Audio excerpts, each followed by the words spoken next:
বাজে রে বাজে ঢোলার ঢাক, এলো রে পহেলা বৈশাখ। বাজে রে বাজে ঢোলার ঢাক, এলো রে পহেলা বৈশাখ। আজ কৃষ্ণ চূড়ার ডালে ঢেকেছে লালে লালে শ্রীরাম হৃদয়ে চড়। বাজে রে বাজে ঢোলার ঢাক, এলো রে পহেলা বৈশাখ। বাজে রে বাজে ঢোলার ঢাক, এলো রে পহেলা বৈশাখ। আজ কৃষ্ণ চূড়ার ডালে ঢেকেছে লালে লালে শ্রীরাম হৃদয়ে চড়া।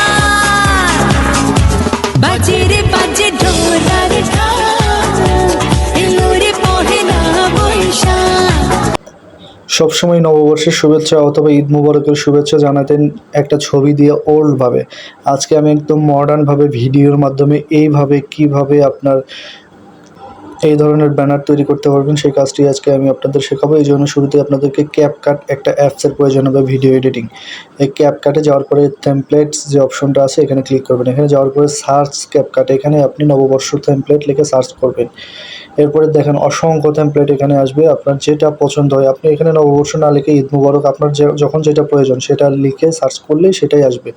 ধরেন আমি আপনাকে শুরুতেই যে নববর্ষের এটা একটা উপরেরটা নিলাম, নিয়ে আপনাদেরকে এখন একটা এডিট করে দেখাবো কীভাবে করে। এখানে ইউজ টেমপ্লেট যে অপশনটা আছে এখানে ক্লিক করবেন। এখানে ক্লিক করার পরে আপনার গ্যালারিতে নিয়ে যাবে। গ্যালারিতে যাওয়ার পরে যে ছবিটা দিয়ে করতে চান সেই ছবিটা সিলেক্ট করে নেবেন।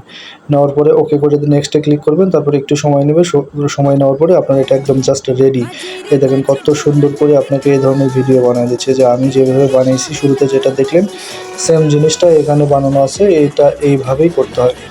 এখানে আপনি চাইলে ছবি চেঞ্জ করতে পারেন, এই ছবি না নিয়ে অন্য কোনো ছবি নিতে পারেন, সিঙ্গেল ছবি নিতে পারেন, ডুয়েল ছবি নিতে পারেন, যে ধরনের ইচ্ছা সেটাই নিতে পারেন। আপনি যদি নববর্ষ না হয় ঈদ মোবারক দিতে চান দিতে পারবেন। আপনি যদি গাজাতে এখন যে প্রবলেমটা চলতেছে গাজা লিখে সার্চ করবেন, দেখবেন যে এই ধরনের আসছে। অথবা বরবাদ সিনেমা চলতেছে টপে, সেই বরবাদ সিনেমা লিখে সার্চ করবেন, দেখেন অসংখ্য টেমপ্লেট আসবে। এখান থেকে আপনি নিয়ে এই ধরনের ভিডিওগুলো এইভাবে তৈরি করতে হয়। এছাড়াও আরও অন্যান্য কাজ আছে ক্যাপকাটের, যেটা আমার ভিডিও ফেসবুকে পাবেন, অবশ্যই দেখে নেবেন।